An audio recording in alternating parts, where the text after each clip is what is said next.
Hello, hello everyone, and welcome to another episode of She Rises. And I am so excited to have you here. All of you know I am Kelly Boyer. I am the host, and I'm also the founder of She Rises and the She Rises Foundation. I also work with a bunch of amazing women, mentoring them through my Clarity Method. And as you can see, I am going to be your host today, and I'm going to be the special guest today. So we're going to be doing things just a little bit different.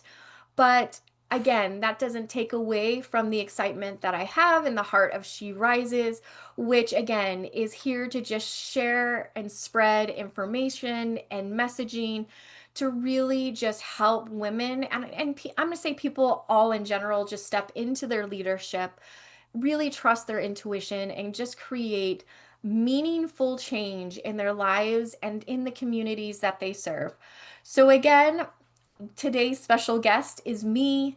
I am a mental alchemist and creator again of the Clarity Method. I help women just really transmute patterns, master their energy, and just live soul-led lives that are really rooted in clarity and in freedom, and most importantly, divine remembrance. And today, the topic that we're going to talk about is alchemy for the modern mind, unlocking personal power with the Clarity Method and Hermetic keys. So, I am very much on this topic um, of Hermeticism and also just Hermeticism, which is really the universal laws, and then how can we take these laws that are very much as an ideal or like what might appear to be like a theory and really put them into a practical way so that we can live them out. So I love to take complex things, and anytime I get something that seems very complex or abstract, I like to take it and figure out how do I turn this into a practical way of living. So, as all of you know, as I've been doing research, I'm like, it's all about living in alchemy, which I think is super cool because every day and everything that we do, there is an alchemical process that's going on. And I think it's beautiful. So, we're constantly living and working and just being in transformation, which I think is beautiful because that's what we came here to do is not only transform ourselves, but transform our planet and then transform all that beautiful stuff as spiritual beings. Okay, so we're going to dive into this. And the first question that I came up with was, what does alchemy for the modern mind actually mean, and how does it relate to my clarity method? So, alchemy.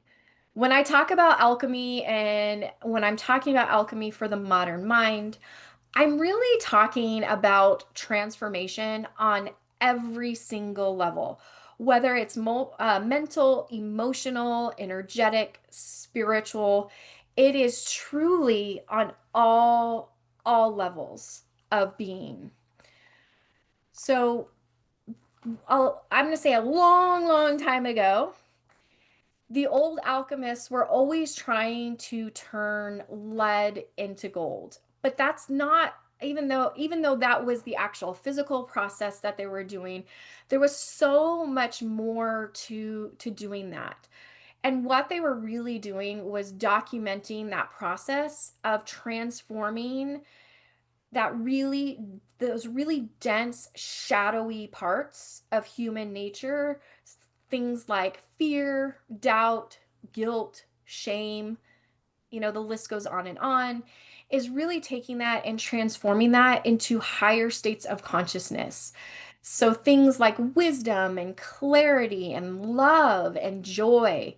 So they were really, in my mind, I'm going to say ahead of the time, but I mean, obviously they were right on time, but really wanting to create a life to be, I'm going to say to be more. So when we talk about that, the modern version of that isn't about I always get this vision of working in this laboratory, cooking up some chemistry or some science. It's not about that. It's really about working with our own inner laboratory, our own inner chemistry. So that is our thoughts, our emotions, any energetic imprints, and anything ancestral that we have brought in. And that's what working with the clarity method does. And we do that through working with the subconscious and the higher mind. There is so much information stored in the subconscious, and Nikki and I were talking about that before we started this, but there is so much that is stored in our subconscious that we have no clue what it is. And our subconscious is I'm going to say it has such an intelligence that it truly does know and care about how to guide us. So I work a lot in that landscape. And then the clarity method, there are different steps to the clarity method that I like to call them as pillars. And each one of those pillars actually correspond to the stages of alchemy. So as you move through awareness and observation and embodiment and recalibration and integration, there are actual practical ways which the clarity method brings to taking these ideas and theories and actually living them in a way that we need to, because we're all still living on this planet. We're all still living in the 3D. We are humans, and I really always believe that we need practicality, because what's in theory is great, but if we can't transmute that and transform that into a process and integrate that into a process that works for us, then I hate to say this. I always used to say this in school. I'm like, well, what good is theory then? So that's part of what it all does. And then going back when we talk about the mind, we are really trained and attuned to these universal laws, or which are also known as Hermeticism or the Hermetic Principles, because most of our power is part of our alchemical tool. And it really is what helps people unlock that ability to use their mind with their soul in collaboration and not against it. So, that's my answer to the first question. And maybe what I'll do is I'll open it up. Does anybody have any questions about any of that? Just a comment, Kelly, if I may share. Yes, please, Raymond, I'm go ahead. sorry I'm not able. Thank you, Kelly. I'm sorry I'm not able to put my video on, but I'm in such a poor reception area here in the UK that if I put it on, it cuts the signal off altogether. So my apologies for that. Yeah, so I'd No. rather hear and see than be cut off. I would tell you what I was thinking then, Kelly, was I was thinking of the word, sure we've all heard it, in relation to a jar being hermetically sealed. Okay. Can you? You know, they say if a jar is hermetically sealed, I don't know if it's got to do with anything with the subject matter, but the word seems to be related. And it's when a lid is put on a jar, say a glass jar, for example, Hmm. and the seal on it is so strong that nothing can come in or out of that jar. And I'm thinking, were the alchemizers, if that's the correct term, like were they into, as it were, helping themselves, helping others to unseal the jar, like unseal the mind, open the mind. Yes. Oh my gosh. I think that's an amazing metaphor for Yeah, that. me And too. Yeah. yes. And Raymond, that's exactly what they were doing. Well, so let's back up. So I'm going to say a long, long time ago, because that's the best way to describe it. But a long time ago, when they were going through this and they were really discovering and I'm using the word universe on a grander scheme, not the universe as there's all of the planets and galaxies in it, but Mm. and I mean that's included in it too, but like we're talking when we're talking about the universe, we're really talking about like we're talking about consciousness and the resonance of consciousness, right? Mm, So when it is to my knowledge in the research and the studying that I have done is that they began to bring this forward, but bringing this forward was really, really powerful. So to go back to your metaphor, I do believe that's what they were doing. They were unscrewing that lid to bring forth this really beautiful knowledge because they wanted people to be able to, I'm going to say to take, I hate to use the word take control or ownership, taking mm, ownership of their consciousness, right? But, you know, we have been for millennia stuck in these systems, right? And these systems, I hate to say that whether it started off as that or not, have turned into, kind of these systems of control. mm, And so, what do we need to do to, like, what's the best way, I hate to say, to control people? Because if they were to fully embrace consciousness, man, we are powerful beings when we really understand how our consciousness works. It was to take that away. So, what happened back then is that that's how secret societies got started because these secret societies started being created, and I'm not saying that I agree with their method, but at that time they were these in these secret societies, they would only allow I hate to say certain people to come in, but it was certain people that were allowed to mm, come into these secret societies if they were ready to really step into their consciousness. And, they were being persecuted. They were being put to death for having these, I don't know, these theories and these ideas. So, I mean, the concept of a secret society, I mean, yeah, they're hiding out because they still want to share this knowledge. And I could see why being very exclusive about it because, you kind of don't want to let the wrong person in because then your whole secret society is now exposed and then you're all put to death. Um, but I do believe, and I guess that's my long way of going back and saying I do believe that's exactly what they were doing is unscrewing that lid to really help people step into their consciousness and step into enlightenment. And I feel that the reason that I've been getting, I'm like so many downloads, so much information about this is I feel like we're kind of coming up into that place again mm, where we really want people to step into their into their consciousness, into their power. But this time we don't have, I mean, I say this, but who knows? I think the worry of persecution is a lot less, is what I'm going to mm, say. And so now, um, and I'm just speaking for myself. I feel like that's why I'm very driven to share this because, and you'll see as I get more into the questions I created, more as to why, because I it's time for us to take back our power. I was going to mm, say I think it is, but I don't I know that it's time for us.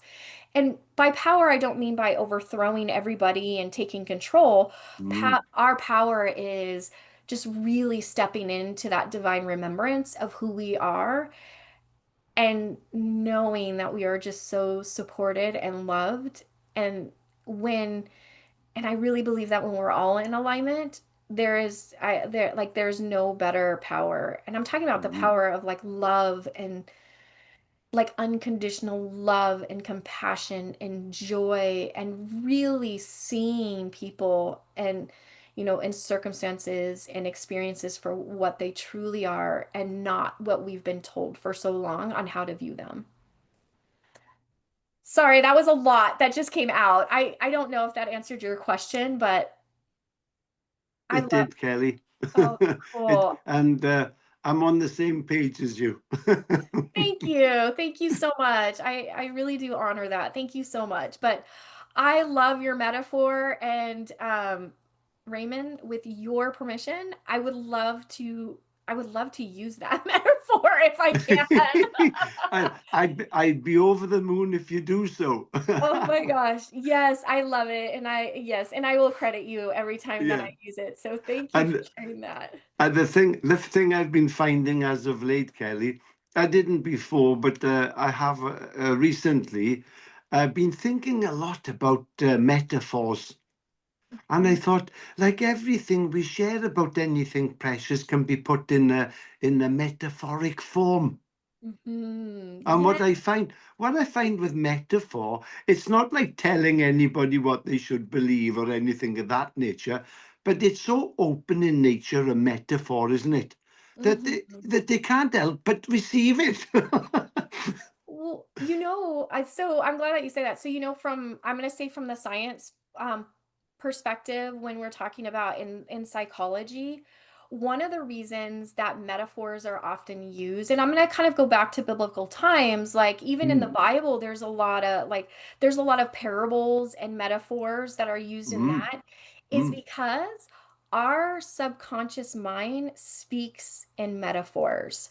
So when we use things like storytelling, which is very metaphorical and things of that nature, we're actually bypassing the logical mind and speaking to the heart of people's subconscious. mm, mm. So I'm all just a little bit of, I call that my nerds facts because but yeah, it's actually it's very powerful and very profound. And mind you, everybody, even if somebody used a metaphor that was not like, I'm going to say that doesn't resonate with the subconscious, our subconscious actually really does protect us in a lot of ways. It will throw that out. So if it is not resonant with who you are, it won't accept it. So the reason I say that is because I've said this before and they're like, "Oh my gosh, people can brainwash me." And I'm like, "No, no, no, no, no." No, our subconscious is very much a beautiful protector. And mind you, it works in conjunction with our higher mind too. Mm, So we've got some armor on there. So mm.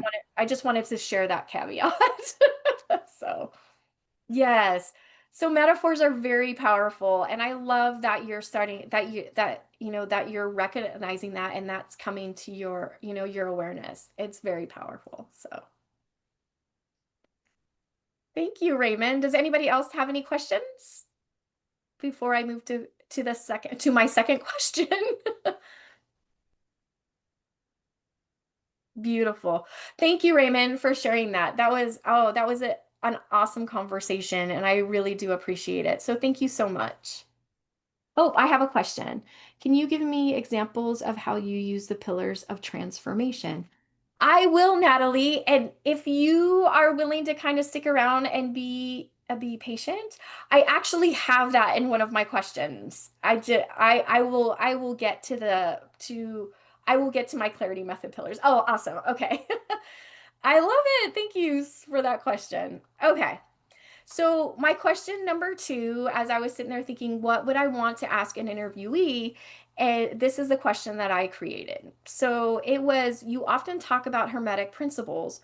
Why are these principles so foundational to your work? And why do you believe they should come first before other modalities? Okay. So, when I created this question, I was like, oh, I feel like that's a really important question. And here is my answer to that. So, when we talk about Hermetic principles, they truly are, and this is in a lot of research that I've done, but they really are the blueprint for understanding how energy and consciousness operate in the universe. I'm all AKA that alchemy, right? So they're the root teachings that really kind of pull everything else together. So every spiritual and every energetic system actually branches out from these universal laws or also known as the Hermetic principles. So these principles are again the originating operating system of creation.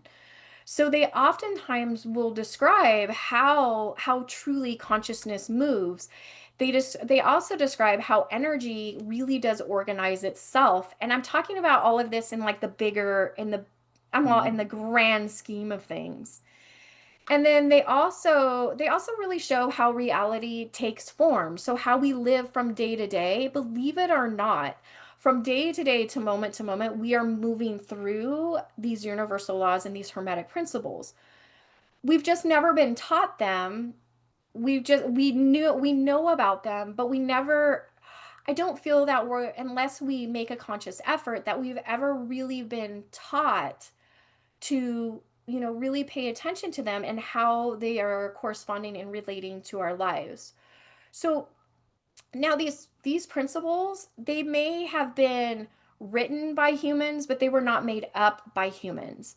They truthfully were revealed through really deep spiritual observation by the ancient mystics. And then of course, then they're passed down as known as like the Hermetic teachings. So they exist because the universe is always operating in divine order. And these laws are that order that's happening in motion. So they are truly what I believe the mechanics of creation. I believe that they are the structure of that everything truly does rest on.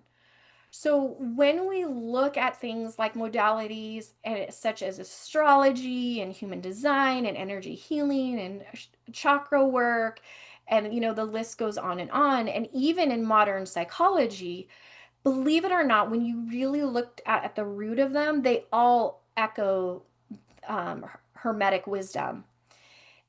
And but here's the difference. The difference is that hermetic principles or hermetic wisdom is teaching us how the entire system functions at its core. And these modalities are their modalities, just like my clarity method, to really help in our own personal growth and expansion. So let's see if I can explain this just a little bit more simply because I know that these can become like really complex ideas and theories. But let's talk about, I'm going to use gravity. So if any of you know me, I'm not only a big psychology nerd, but I'm a huge science nerd as well. And when I was creating these questions, I was watching how the universe works. This this is how my example came up. So just as gravity holds physical matter in place, the Hermetic principles hold consciousness in place. They make sure that creation remains balanced, that it's always evolving, whether we want to be part of that or not. We have no choice. We will evolve in some kind of way, and that they really are self-correcting. And I hate to use that word as self-correcting, but they will help get us back on. If we go off course, they're going to bring us back on course. So without them, the universe, could you imagine? The universe would be so chaotic. It would be so chaotic. Energy wouldn't even know where to go or even how to express itself. And so I think part of the beauty is that we get to be an expression of this. And so the more that we understand, and I think the more that we understand and the more that we use these in a practical way, the more we can embody it. And then, yeah, we can become beautiful expressions of the universe. Okay, so I'm going to give an example of a few of the Hermetic principles, just so that you kind of have an idea on how they work together. So the first principle, which is a principle, I'm going to tell you this is like the principle that I love, is the principle of mentalism. And when we talk about mentalism, we're not talking about the logical mind. Again, we're going back to consciousness. And mentalism tells us that everything begins in the mind. So when we're using the term mind, we're talking about consciousness. So it is literally divine consciousness. So source thinks and then creation unfolds. How does that relate to us? We are, in all honesty, we often become or believe what our thoughts are. And thoughts are consciousness. That is what we're using that is what we're tapping into when we have a thought. So if I think that I am not good enough, then what happens is that and I'm sorry, I'm going to go back. Every time that one law or principle comes into play, other principles also come into play.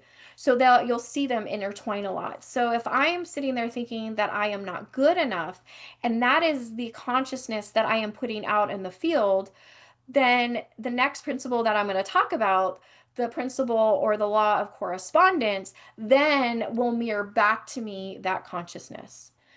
Now, the beautiful thing that I love so much about mentalism is that we are not the only ones that do this. Now, mind you, the universe is mental, which means source, everything is consciousness. So everything that we feed ourselves, we feed out into that harmonic field, into that consciousness. So when we talk about angels, spirit guides, when we talk about our loved ones that have passed over, when we talk about star seeds or galactics, when we talk about that, they too are feeding this field, and that it comes from the principle of mentalism. So the reason that I bring this up is I really want you to see how important it is to be so aware of your thoughts and your beliefs, because it's not only feeding your consciousness, which then mirrors back to us, from for our reality mirrors back to us, but we are then feeding that, the actual harmonic resonance that we are all connected to. So I believe that it really shows us how oneness really works, and that we're truly are not separated. So now I'm going to go to the law of correspondence, which all of you have heard, especially if you're in the spiritual field, is as above, so below, as within, so without. So the principle of correspondence really reveals that every layer of existence mirrors mirrors the other, meaning that spirit, mind, and matter all reflect the same patterns. So how does this use in real day life, right? In practical sense, is that I know that everybody's experienced this. So let's say you wake up on the wrong side of the bed, like my dad used to always say when I would wake up grumpy. So you wake up on the wrong side of the bed, and maybe you're anxious, maybe you're angry, maybe you're just really moody, and that's what's going on in your internal world, right? So then I go out, and let's say I have to run to the grocery store. So I go out and I get in my car, and all of a sudden I feel like I've been cut off twice. I'm getting upset because the car in front of me won't go when clearly it can go, and I feel like I'm in a hurry and I need to get to the grocery store. I get to the grocery store and I ask the lady for help, and maybe she has an attitude towards me. I ask I the grocery I get to go check out, and when you every time you check out, like, the very kind grocery clerk says, "How are you today?" And I tell her, "I'm fine. How are you?" And she kind of bites back at me. And then I drive home getting cut off by people again and everything else. And I get home and I'm like, "Ugh, what's going on? Like, everybody is just like in this bad mood. I'm having the worst luck." Usually that's the comment we made. "I'm having a really unlucky day." So if I had a friend who said that to me, I would say, "Well, what's really unlucky about your day when you create your day?" So the law of correspondence really talks about paying attention to what's going on inside of you, right? Which then connects to that law of mentalism. What's really going on inside of me? If I'm feeling this way, then I'm out of alignment somewhere. And if I'm not paying attention to that alignment when I go out into the real world facing my reality, yeah, there may be grumpy people that are out there, but you know what? Those grumpy people are all mirrors of me, and they're just reflecting back to me all of that turmoil that's going on inside. And so, as much as we talk about, everything, oh, you always want to go within, you always want to go within, I absolutely agree. But I think the beautiful thing is that our reality really can tell us where we're out of alignment and then where we're in really good alignment. And you know that when you're in alignment and you're out there, your reality is reflecting back to you these beautiful things. You notice the butterflies, people are smiling at you, you're having really pleasant conversations with people. You know, the guy lets you step in front of him at the grocery store. So all of these things happen. So the law of correspondence is really talking about, yes, let's pay attention to what's within, but if you're off, because we don't always pay attention to what's within, we just have those days, we're human. But when we pay attention to how our reality is responding back to us, we need to make sure that, not make sure, but like it's really important for us to pay attention to that. Mm. So the next one is the law or the principle of vibration. As you know, when we talk about vibration, nothing rests. So this table that my computer is on, the computer itself, it's still vibrating, and nothing is at rest. Those particles are always in motion. They're either moving really quickly or they're moving really slow, which we know that when we look at an object that is solid, it's just actually moving really slow. So and the reason that the object is solid is because it's a lot denser. So when we look at things like the air, the particles are moving very, very quickly, and there's actually more space between them. Like it's not like we don't really notice air until like maybe we see the wind, and I'm looking outside because I just noticed that the wind is moving the branches of the tree. So I know that that's part of the wind and the air, and all of that's mixing together. So every emotion, every word, every thought is a frequency. So it's all a potential that then when honestly that when we have it, there is a sense of observation in which it collapses into particles, and it particles then at the moment that they collapse into these particles, they begin to vibrate. And so that also connects with the law of correspondence, right? And mentalism. So when we're paying attention, is my thought something good and I can't even say that right now. Harmonious. Am I vibrating? Am I putting out the vibration or the frequency of joy? Or am I going to the grocery store and just being this grumpus and putting out the vibration that I'm just feeling very unhappy today? So mind you, with a vibration, right, we all feel each other's vibrational fields when we come in close enough contact or when we deliberately make contact with somebody. So maybe I have the lady that's behind me that's really, really having a good day, and here I am being the grumpus, and our vibrational energy fields click. Guess what she's going to experience? She's going to experience my grumpus vibration. And yes, I may experience her happy vibration, but we're all intertwining. So vibration is happening all around us all the time. So it's really important, again, your emotions, your thoughts, whatever it is that you're saying, even your environment. What is your environment vibrating to you is really important. And then we have the principles of polarity and rhythm. I do feel like those go together. Polarity is one universal principle, rhythm is another, Mm. but I think they go together. These are really explain the balance and movement within creation, that everything has an opposite. So let's talk about polarity really quick. Everything does have an opposite. I always use the example of hot and cold because everyone can relate to that. But hot is one extreme, cold is the other extreme. But with polarity, there's always something in the middle. If we were to integrate the two, then we have a middle ground, which is, we'll just call that warm water, right? But the truth of the matter is we don't really truly know Mm. when things become hot or when things start to become cold. So when we talk about the law of polarity, which I think is beautiful because we live in polarities all the time. That is what the earth is for us to experience polarity so that we can see the extremes of both sides. But the key is how do we integrate those together? So again, so that we can live in that alignment and live in harmony just within ourselves. And then you can kind of see how then it leads to the correspondence and mentalism and vibration. So I hope that you're starting to see how these are all intertwined. And then when we talk about rhythm is all about cycles, right? So so when we realize that everything has an opposite and that energy also then flows in cycles to maintain that all that equilibrium of what's happening.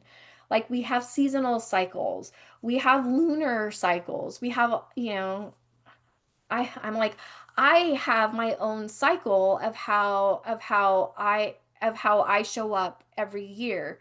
Like I'm going into my hibernation cycle right now, which many of us do, if it's winter time where you're at. But we all have these cycles. Well, when the law of rhythm works with polarity, we oftentimes have a cycle where we may go really, really hot and then maybe we might go really, really cold. And then the next cycle is integrating that together. And we go, okay, so here's my balance. And then finally, it's the law of cause and effect. It's exactly what it sounds like. Every cause has an effect. Every action has a reaction. So it ensures that nothing happens by chance. So every cause is going to produce an effect, and every effect is going to have a cause. It is always connected. And in all honesty, that's truly divine's justice in motion. So I think I used the example a few days ago about maybe I just want to spend a week, you know, binging Netflix. I don't want to get out of my pajamas. I'm going to sit on the couch and all I'm going to do is for a week binge Netflix. That would be the cause. If the effect of that is now maybe I'm not feeling really good because I decided to binge watch and I ate really bad food. I didn't really get any exercise. So now after that week, I'm feeling even more fatigued, more tired. Um, you know, maybe I just took away a bit from my heart health. So those would be the effects. So every single thing that we do, whether it is big or small, there is an effect. And not all effects are negative because we can create something that has a very positive effect. But it's really important for us to understand that every thought, every action will have an effect. So these principles that all these hermetic principles that I'm talking about, if you remember, I said they weren't created by humans, they were translated by humans, but they really were created by source as a way to bring and to keep the universe in harmony, also known as part of that harmonic resonance. So it's really an expression that's coming through that beautiful divine intelligence. So in my mind, they are divine intelligence. So, as I said before, celestial beings or galactics, angels, guides, all of that, we're all bound by these universal laws that are created from source. Um, it's not that it separates us from source, but you need to remember that we get to be part of this, and then we get to be the expression within it. So, and I know this is kind of a lot. I am coming to the conclusion of all of this, but I do believe that when you study or really live by the Hermetic principles, what you're really doing is aligning with yourself. I feel like it's a remembrance of who you are, which is source. And when we really get into alignment and we stop working or resisting or going against life's natural order, we can actually use these to start co-creating with it. And I think that's why it's so important for us to understand this.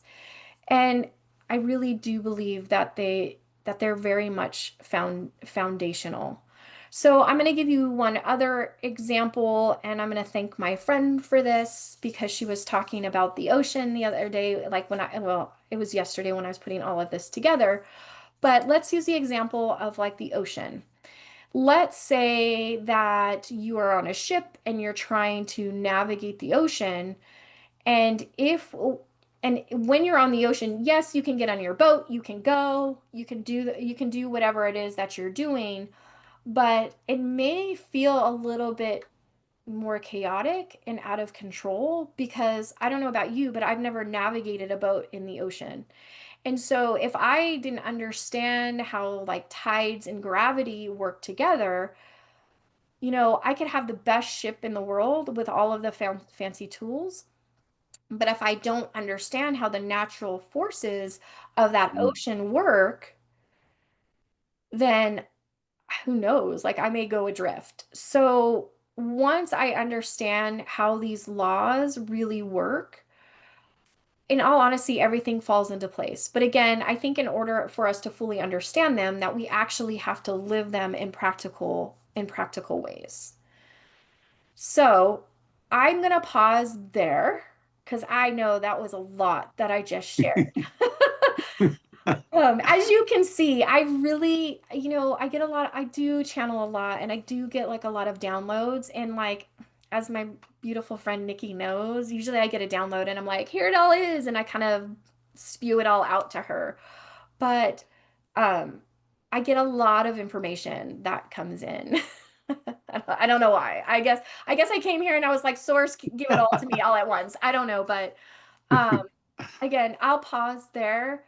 Does anybody have any questions about that?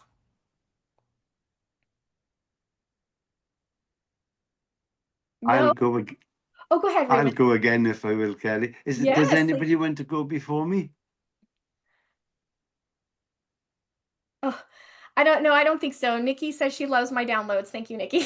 Yeah. Raymond, go ahead and share, please. Yeah, Kelly, I thought that was absolutely wonderful and delightful, all that you shared. I mean, these are the things that I've been looking at. I'm 74 years of age now, and I've been looking at these things from my sort of early teens. And it's so wonderful to hear you relate them as you've done so. Thank And also wonderful to see how moved you are in the most wonderful way. Your enthusiasm and your inspiration is absolutely wonderful. Yes, it's such a joy. I mean, I don't wish that your friend couldn't make it this evening, but I'm glad that you were here because Emma, we won't tell her that. But well, one thing yeah. came to mind, Kelly, was this as you were speaking. I was with two persons the last few days who had difficulties in their life. So somebody asked me if I would sort of like speak with them and have a little word with them, which I did. And these thoughts spontaneously arose like your downloads. And so I'll share it, and someone may help someone. And what I did was I had them to think of something wonderful, which they did, and they were quite depressed individuals, and have been. And when they thought of these wonderful things, I said, well, hold that in one of your hands. You choose which hand you want to hold that wonderful thing that you're thinking of and remembering at the moment. And then, once they did so, and I could see that they were enthusiastically doing so, I invited them then to think of something that they really didn't like in their lives, then at that time, and to hold that in the other hand. And these two individuals enter into the thing most wonderfully. And then this thought came, and it came out spontaneously. And I said to both of them, they saw them on different occasions. Now I said, you're holding this wonderful thing in one hand and this thing that you really don't like in the other hand.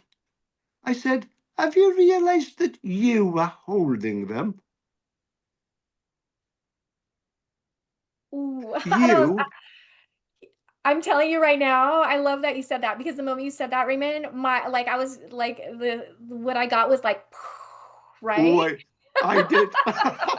Hey, and the wonderful thing, Kelly, they did too, because they lit up because there was this realization that irrespective of things wonderful, which there are, and things terrible, which there are as well, it's not who we are.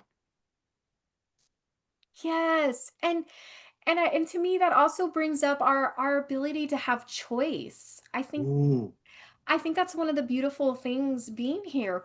We get to wake up every day and choose. And sometimes choosing may not be always be the easiest because I'm going to go back to being a grumpus. There are moments when I wake up so grumpy.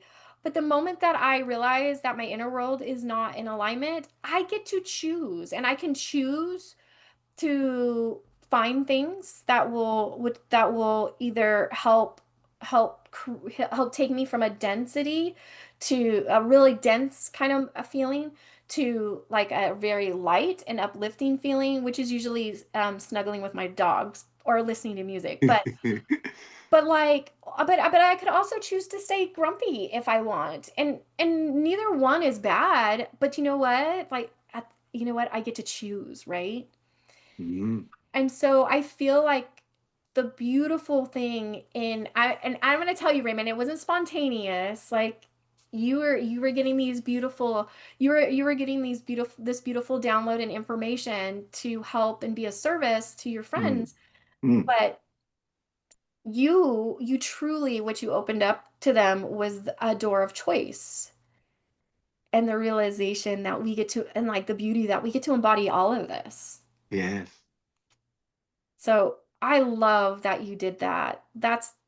Thank you for sharing that. And I'm gonna say that is a beautiful modality, a beautiful way to bring what we are talking about into practicality, right? Mm, mm. So thank you. Thank you for sharing that. Thank you for the opportunity, Kelly, to share. Yes. Oh my gosh. I love when people share. I think we're all so amazing and all of us can learn from one another. So I appreciate when anyone shares. So thank you. Jen said absorbing. I love that you make these available for replay. I can sit, process, and revisit. Oh, yes. This is like Jen, this is so much information. So Mm, um I'm hoping that you guys are absorbing now, but yes, it's a lot to absorb. I'm gonna tell you when it first came in, I really sat there and I was like, what? Like so with the love of Source and of course my team of collaborating with me and helping me really learn these, we have so much support. So thank you for wanting to watch the replay. I appreciate that so much because that it just says a lot about the information. I don't own this as my information. I mean, obviously, writing the Hermetic Principles is not mine. I really give the credit to Source because mm. I feel like Source is giving it to us, and I'm so grateful that Source said, "Here, have this," and then be the expression of it how you need to be. So, thank you. Probably would have said, "Are you sure you have the right number?" Um, can you can you elaborate on that, Jen, about the right number?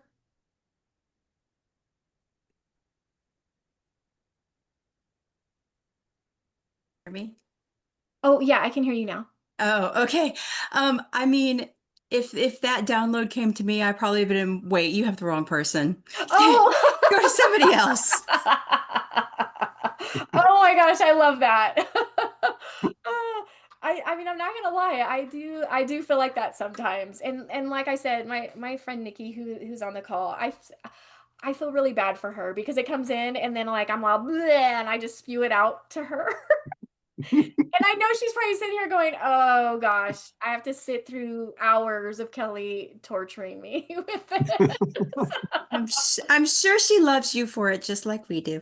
Thank you. Thank you. And I love her because she also gets beautiful downloads. Well, all of us do, and that's our beautiful connection to source. So, thank you, Jen. Oh, I love that. Thank you so much for sharing that.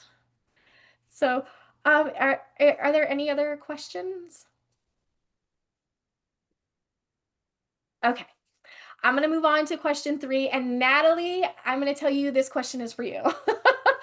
So, the question that I came up with next was how does the clarity method actually help people apply hermetic wisdom in everyday life? So, I'm going to go through those pillars of transformation And if you have any questions, please let me know. Oh, wait, you just asked a question. Can you give, oh no, can you give how you use this? So the question is, that just came through from Natalie, is can you give how you use this in your clarity method? What is it that helped you? What is it that helped you and guide people to go from subconscious? How it's protecting us and coming back in alignment? Mm. Okay, Natalie, I'm gonna go through my pillars right now.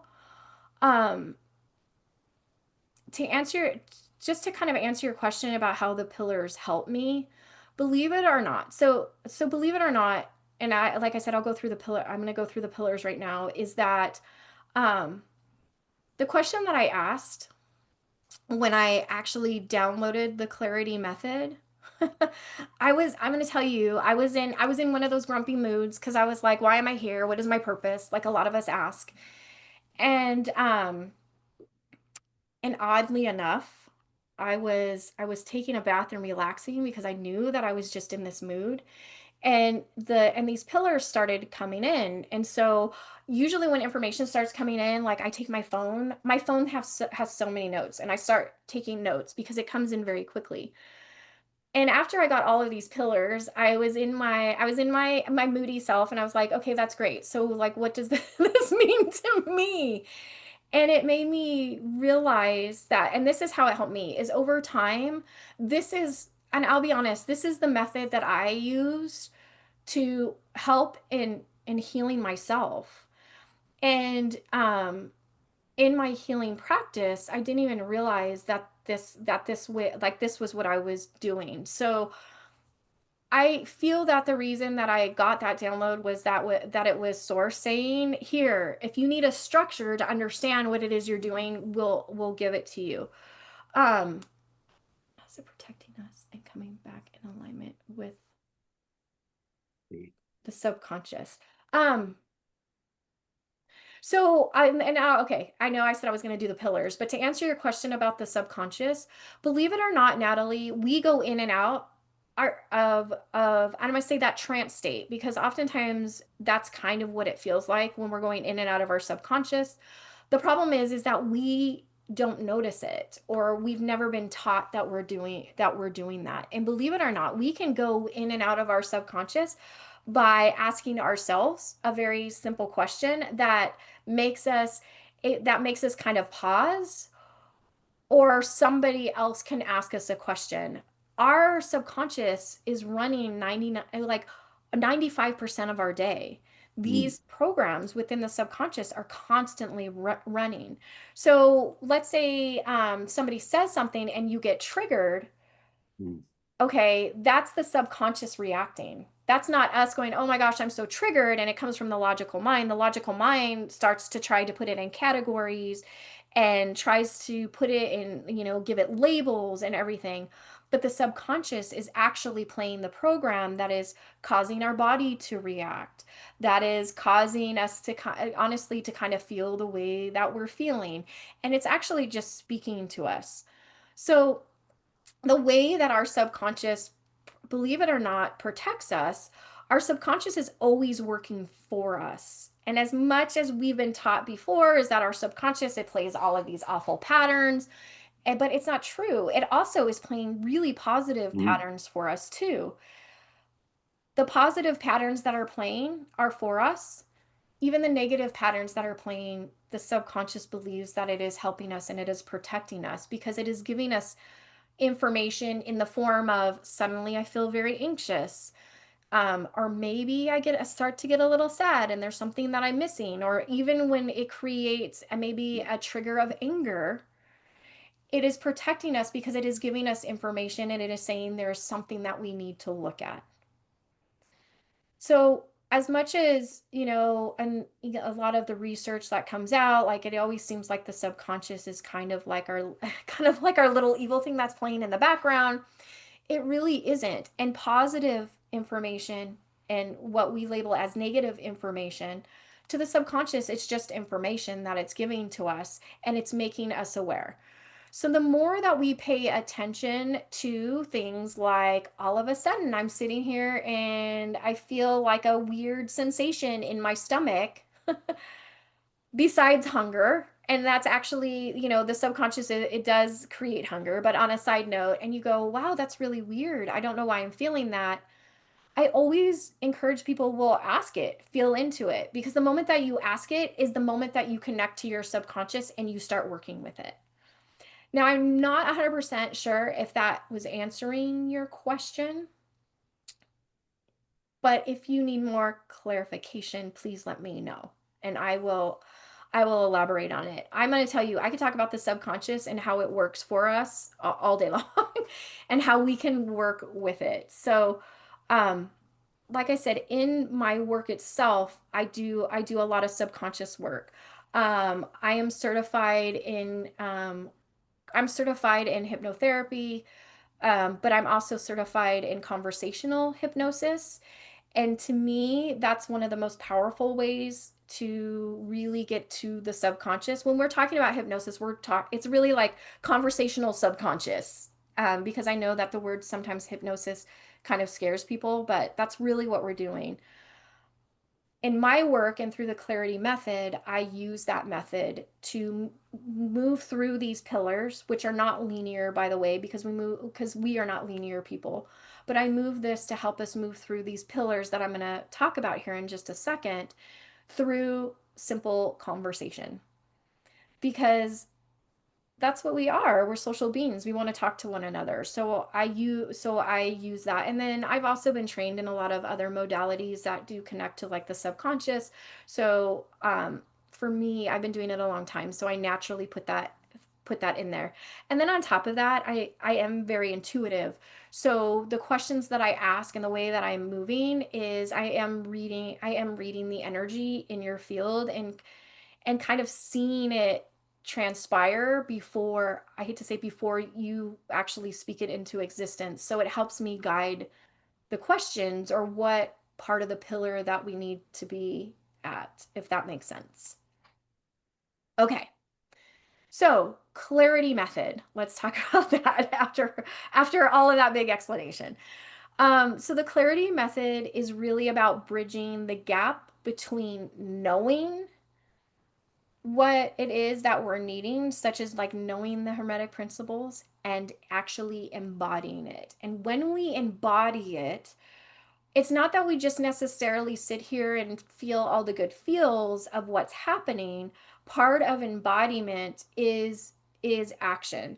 So we need to remember that, and I'm going to go back to the Hermetic principle, which is the law of gender. Law of gender doesn't have anything to do with being male or female. It's about masculine and feminine energy.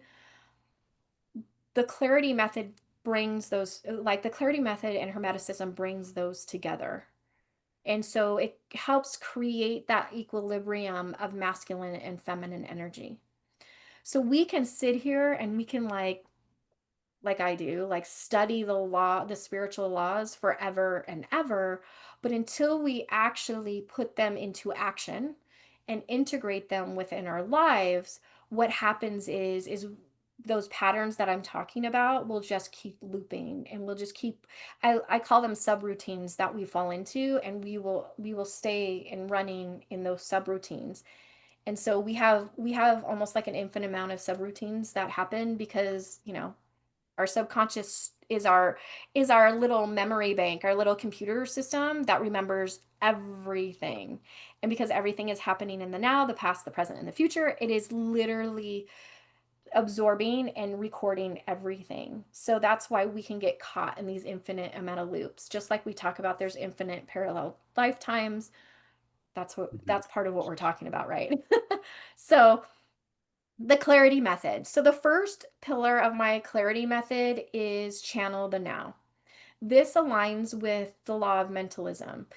It really helps us anchor in to that consciousness.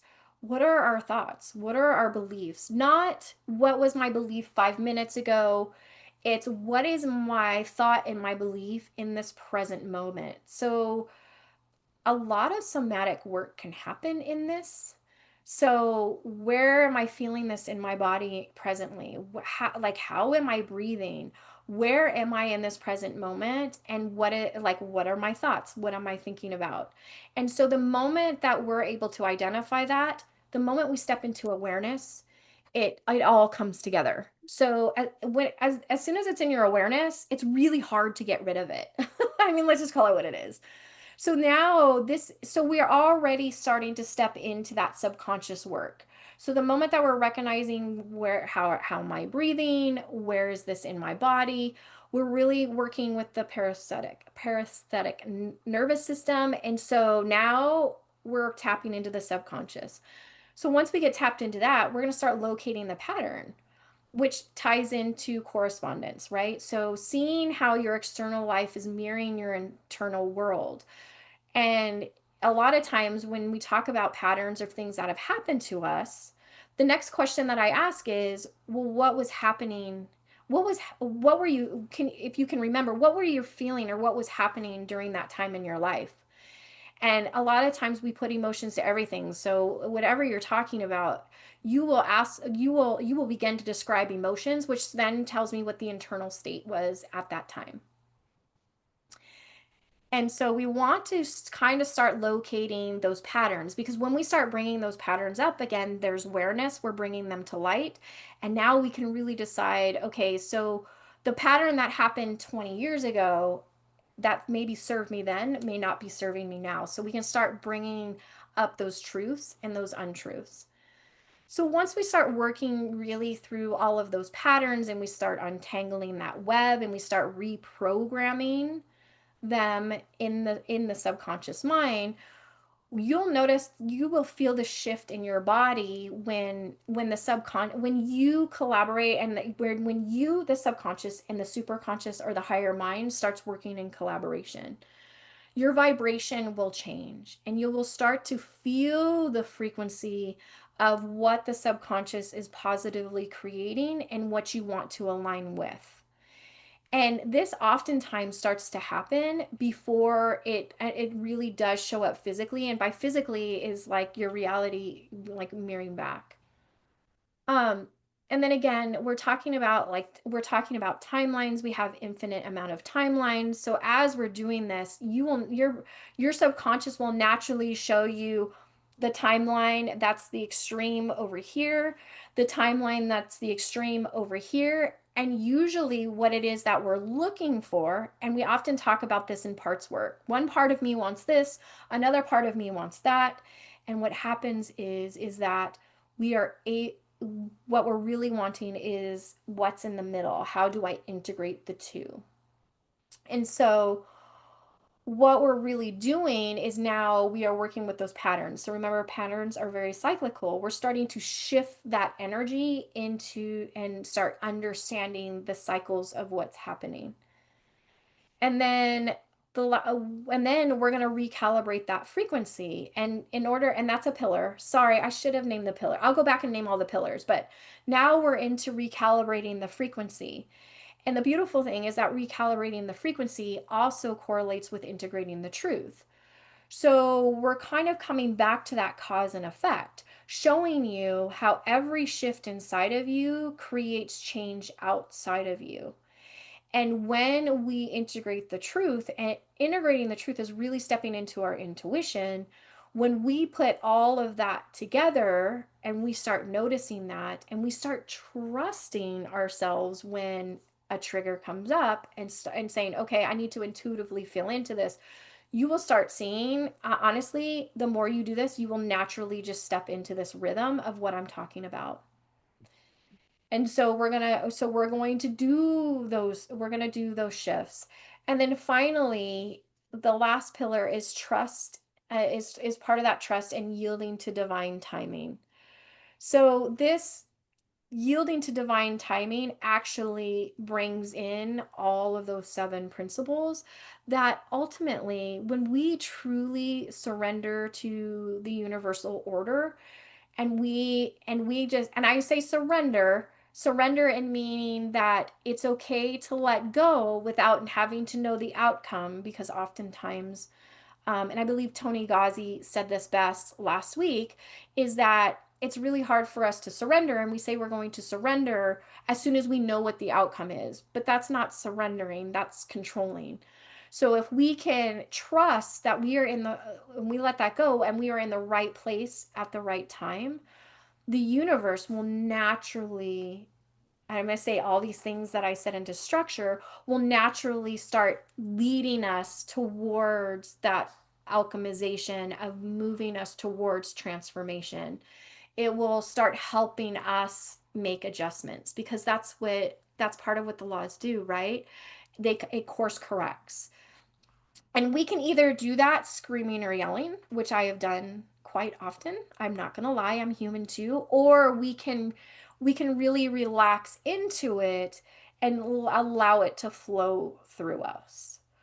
So it's through the clarity method that hermeticism truly stops being theory, and we can now create it into a lifestyle. So I'll use an example. Um, I feel like a lot of the energy that is coming through has been very it's been making me feel like this. Like I'm just on this roller coaster. And I'm gonna say, so because I've done this a lot, I sat there and I was like, okay, where am I right now at this present moment? And at the present moment, I'm gonna be honest, like I was feeling really down. Okay, I acknowledge that. I'm not going to judge it. And then what I asked then was, where am I feeling this in my body? And I was feeling it so heavily in my chest. And so then I started having a conversation with it because anytime we have a trigger to something, there's this thing in psychology called memory chains. We start associating it with all these other experiences. It doesn't have to be the same thing, but we're connecting the frequency of whatever that experience is. And so it starts to bring it all together. That's why sometimes you feel things so strongly and you're like, I don't even know why I'm reacting to this. It's because we have these memory chains that are connected to these experiences, not just in this lifetime, in every lifetime, and it's connecting to all it immediately starts to connecting to all of it. So that's one of the reasons why we can start locating the pattern. I'm not a fan of reliving things, just locating it.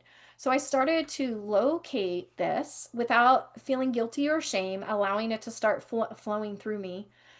And I realized that my sadness was connected to, I'm going to say, to the relationship with my parents. It connected to the relationship that I had with my fiance that passed. It was all these things started to connect to it. And when I really looked at it, I was like, well, what's the frequency of this? So I allowed myself to kind of embody it and feel it. The frequency that I was feeling was not good enough. I wasn't good enough and this is I'm not saying this is true. I wasn't good enough to save my fiance at the time when he passed away. I was never good enough for my parents because they always expected perfectionism from me. And so all these things started to come together. And then I was sitting here going, well, what am I not feeling good enough in this present moment? And I'm not going to share that part because it was like really, really personal. But I realized that was the frequency that my vibration was connecting to. And so I started to work with that through the subconscious, having a conversation with the subconscious, allowing it to speak to me in metaphors and symbols, and started to put it together. And I know that's a bit of a long process, and it's easier to go through it than for me to explain it, but I started putting it all together and I was able to create, I'm going to say, a mental landscape that made me say, well, it's not that I'm not good enough. I have the skills and I have the skills, the knowledge, and the education to do all of this. But what it is was the good. I didn't feel like I was good enough to know the next step of where to go. So I know that's a lot. Again, I'm like, all of these are loaded questions, ladies and gentlemen. So there is a lot to them. So Natalie, okay, I don't know if that answered your question or not. If it didn't, please let me know, and I'm happy to talk to you more about it. But Raymond, I'm going to read your comment so everybody can see it. It says, thank you, Raymond. It says, wow. And when consciousness meets subconscious and they enter into full, mutual, open, non judgmental dialogue and share in complete and utter openness and unconditionality. Yahoo! I totally agree with you. um, Thank you, Raymond. He said this is a truly great session. Thank you, Kelly, and all the beautiful persons in attendance for making this such a wonderful and truly beneficial time together. Thank you, Kelly, for communicating the profoundest truth and reality in such a beautiful and simple way. You're an angel. Thank you, Raymond. Thank you so much for saying that and acknowledging that and seeing me. I appreciate it so much. And everybody else that's on this call. Mm. Thank you. Um, do any of you have any questions? Okay. Can you complete this example? What did you do with the metaphor and symbols and then taking a line action? Okay, so with the metaphors and the symbols, Mm. I'm going to tell you on a subconscious level, we don't always understand what the metaphors and symbols that are happening. So when metaphors and symbols are coming out, it's kind of like, I'll give an example when we're doing somatic work, and I'm going to go back to the weird thing in the stomach, and you're like, wow, I don't know why this is happening. And then all of a sudden you get a metaphor, and I'm just throwing this out here randomly, you get a metaphor of like, now I can't even think of a metaphor. Okay, you get a metaphor of the lid opening off the jar. We'll use Raymond's metaphor. And you're like, that's really weird. Like, why would that come up with something that's in my gut, right? Logically, that's the logical mind kind of trying to step in to sway you off, but the metaphor is the top opening off the jar. So that's the subconscious way. It's really the subconscious way of telling you, hey, I hear you. I'm showing you. Thank you for acknowledging me. And now I'm going to start rewiring and repatterning this. So it can do that. Or like, you know, um, I'm trying to think of I'm sorry, I did this like a week ago. So I went through it and now I'm like, oh, it's gone. So it will always speak in metaphors. So I do in my work of clarity method, I do something called mindscaping. So if you do a full session with me, we would do all of this and then we would I'm going to get there about life examples that I had. So, but I'm explaining about the metaphors. So in the mindscaping exercise, we are full blown in the subconscious. And the full blown in the subconscious, the whole thing speaks in metaphors. But the beautiful thing about it is for every metaphor, every weird thing that the subconscious wants to bring into that landscape, it's actually rewiring and reprogramming into the I'm going to say into what it is that you're needing now. So now to go back to your question of not feeling like I'm good enough, um, I'm gonna be honest with you, that feeling that I had of not being good enough was really, for those of you, for those of you, I wasn't able to see everybody that was on the call, but I just did a workshop over the weekend. That not good enough feeling that I was getting that was connecting to all of these memory chains were really making me go, I think I'm going to cancel that. I don't think that I'm good enough to do that. I am not perfect. I may not be able to answer a question. I may not say it correctly. So, all of these things, right? These are real world things that were coming up. So, after I worked through that, we always want to take some kind of action, whether it's a big action or a small action, it doesn't matter. Um, I actually journaled, so that was my action. After I journaled, um, I went through with it. I went through with it, even knowing like maybe a little bit, it might have been like a little bit of doubt. I'm going to tell you, it was a really tiny bit of doubt after I went through this of whether I'm not being good enough. I went through with it anyways, despite that. That was my aligned action step because why not? I mean, in all honesty, like, what did I have to lose? Either, I mean, there's going to be people that liked it, there's going to be people that hated it, there's going to be people that were neutral about it, but it didn't matter because ultimately what I did is that was my aligned step. And I'm going to tell you, after I did it, I felt really good. And it wasn't that I was going around going, "Oh, let me pat myself on the back." Like I was good enough to move forward with it because you know what? I could trust all of my knowledge and my skills and my many years of like training people and talking to people to create that class. Did that answer your question, Natalie?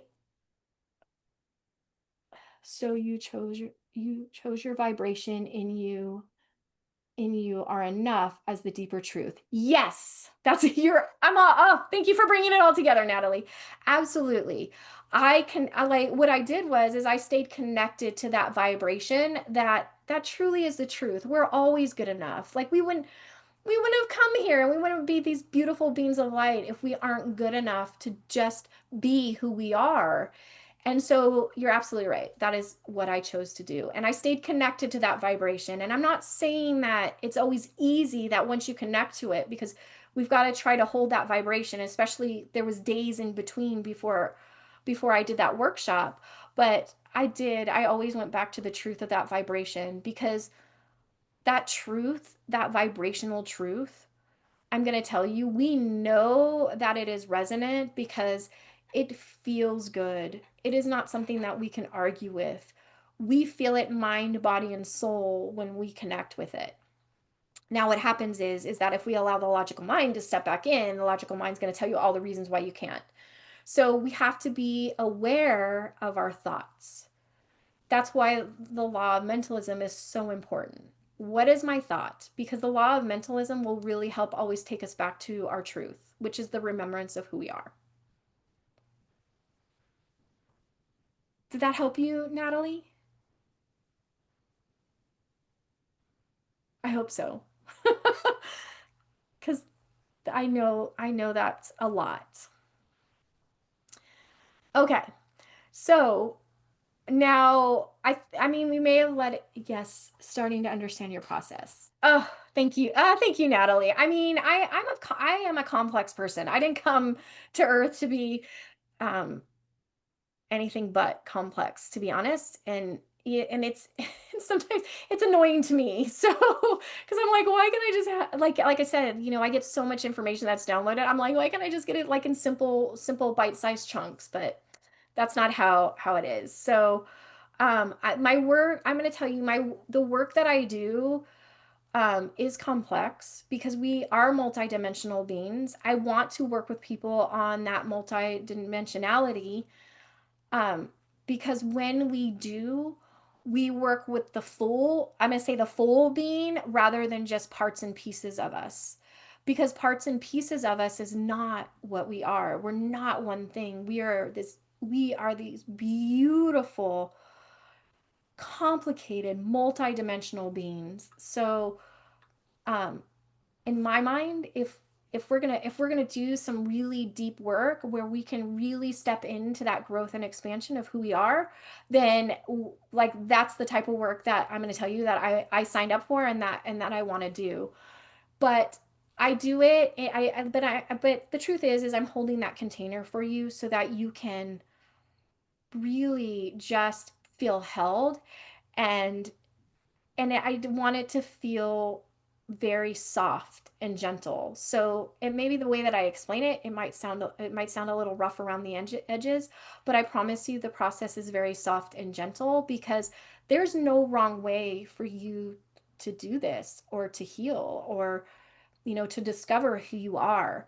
So in my mind, when we're working with in the subconscious and the higher mind, it is guiding us to every perfect thing that we need and we just need to trust it. So, thank you, Natalie, for your questions. Oh, Raymond has another comment. He said, I'm catching fire. We are the manifestation of source, he dash spirit. Yes, we truly are. And source is so beautiful and again, so complex. And so I think it should be okay for us to embrace that rather than us always walking around thinking that we're too much. And I think that we should always be, I think we should always be a hell of a lot all the time because that's the beauty of who you are. So I always use the comment, what lights your fire? And when I use that comment, and I know, like, I know that it's a normal comment, like it's kind of a normal phrase, a phrase that people use, but I always want to know, well, what's lighting your fire? What I'm asking you is, what is that thing that really, when you are everything that you are, and we'll just kind of call that when you are too much, where you just do not care and you just embrace it fully and embody all of it, that fire, that's who you are. And I love to learn about what lights people on fire. So um thank you again, Natalie, for your comment, and you too, Raymond. Thank you. Okay. And I know I'm taking a long time, so thank you those of you that are sticking with me, because these questions and these comments have been so amazing. But okay, question 4. And this one won't be as long, I promise, because the question I came up with was, how can someone begin unlocking their personal power using the Hermetic keys, even if they're new to this work? So, Natalie, I think that we answered some of this in your questions, so thank you so much. And I'm going to tell you the first step is awareness. It's all about awareness. And even though I explain my process, which in explanation might seem really complicated, it really isn't once you start moving through it. And I do believe that anybody can do it. Because I'm a firm believer of people being able to take control of like their healing and their expansion. But it's all about awareness. That's the first step. And then the second step again is it's just not overcomplicating it. You do what resonates and feels right for you, not what everybody else says that you need to do or that you have to do. It's what is resonating with me, because your inner compass, your soul, is not, when we listen to it, it's going to do everything right for you. So if something feels resonant to you, that's meant for you. If it doesn't, I'm going to tell you, throw it away. Because again, the mind wants to analyze everything. So we're like, well, if it worked for so and so, it should work for me, but I'm not feeling it. Well, then it's not for you. And the soul truly just wants us to remember. So if we can kind of start by observing, not judging, but observing our own patterns, our thoughts, our emotions, and how we respond to life, I'm going to tell you, like, that's over half the battle itself. Because the moment that we observe and we allow that to come into our awareness, the principle of mentalism already starts taking place. Because again, everything is in the mind. So once you realize that your outer world is simply a projection of your inner state, you stop feeling powerless, because you can step into that energy of saying, okay, well, if this is not what I want my outer world to be, what can I do in my inner world to create that new reality? I'll use an example.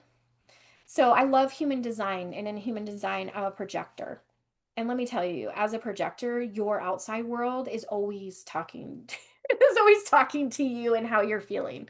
So one day, I didn't even realize that I was out of alignment, but when I look back at it and just kind of the series of events, I did allow them to knock me out of alignment. And being a projector, when you're out of alignment, people, even if they want to hear you or understand what you're saying so badly, they don't, because I'm out of alignment. So the vibration that I'm sending out with my voice is, it's just not going to work. It's just not going to connect with people. So I go to the post office because I have to mail something out. And I go there and I tell the lady, I need to mail this out as media mail, which they had told me to do if I was mailing out flyers or things, or information like that. And the girl looks at me and she goes, well, what do you have in there? So I explained to her that I have flyers. And this was connected to my previous job. I had flyers, I had crisis cards. And so I'm telling her everything that is in it. And she says, well, that's not media mail. And I said, oh, okay. And I said, well, what is media mail? And she says, if you have informational flyers or cards. And it was everything that was literally in this envelope that I had. And at first I was like, well, that's what I just said. But here's the thing is that when we are moving to the flow of the Hermetic principles in the law in the universal laws, again, we recognize them, right? And then we integrate them. So I recognized that I was definitely out of alignment, that my correspondence inside was not good and it wasn't reflecting. And of course, she triggered me a little bit because I was like, how did you not hear what I said? But mind you, I'm a projector, so if I'm out of alignment, people do not hear me. And I realized that and I thought, oh, okay, so I need to bring myself back into alignment. And what's the best way that we bring ourselves back into alignment is through love. So I kind of sat there in silence for a little bit and I started thinking, well, she works at the post office. She probably gets a lot of really hard customers every day. Maybe she woke up and something didn't go the right way. So then I started moving into that compassion of taking a step back and looking at the bigger picture than, my tunnel vision that I had about having to mail out this package. And the moment that I did that and I said, you know what? It's okay. Like it's not that important that I get, the medium mail price. So I told her, I said, you know what? I trust you. I know this is your job. So however you feel this needs to go, let's do it that way. And then all of a sudden, and you'll start to see it immediately, she shifted. And she said, well, what did you say that was in there? So I repeated it again. And she goes, oh, yeah, that's definitely media mail. And after that, she ran it through as that's how it was going to mail out. And I looked at her and I said, I hope you have a really, really wonderful day. And in the first time of us interacting, she had a big smile and she said, you too. And then that was the end of it. And it was that moment that helped me get back into alignment. And I use that as an example because those are two good examples of, experiencing the universal laws or the hermetic principles, right? All that's in theory, but the practical side of that was me recognizing it and saying, well, I can choose differently on how I want this to go. So I could either keep fighting her and resisting her and giving her resistance and knowing that she won't ever hear me, or I can make a shift in my inner world so that my outer world starts to reflect that. So so it all and the only way that I would have known that is through awareness. And then of course not overcomplicating it, right? By making it really difficult and creating resistance. Um Natalie, does that help you a little bit more? I don't know, maybe I should have started off with that example. But um But I'm telling you, we all know this stuff in theory. We've heard about it, especially in the spiritual world. We have heard about it, we know about it. Um, but when we bring it into awareness and we start identifying this, or even like I'm caught in this cyclical pattern, maybe the cyclical pattern is just about writing out the wave of what it is and just knowing, well, maybe this is not the right time. So when is my cycle on a high? Maybe that will be in like 2 weeks. So maybe I'll come back and revisit that then. And that's putting practicality into it instead of forcing. The key is not to force, right? We want to be in flow. All right. Just so that you guys know, this is my last question. Because I know that we've taken this so far, and a huge thank you to all of you that have been able to stick by it and stay on. Um, the last question that I had was, and this is what I wrote if I was to ask someone, you mentioned that using other spiritual tools or connecting with guides is secondary. Can you explain how they still play a role without becoming the main focus? And give me 1 second before I answer that. Oh, yes, Natalie. So Natalie says, yes, this is simple things we get to live and shift on our in our day-to-day. Yes, Natalie. about bigger transformations like using your spiritual gift and creating abundance and alignment with it. Are you asking me that question of how I use the clarity method to do that? Because I feel like that's going to be a whole nother conversation.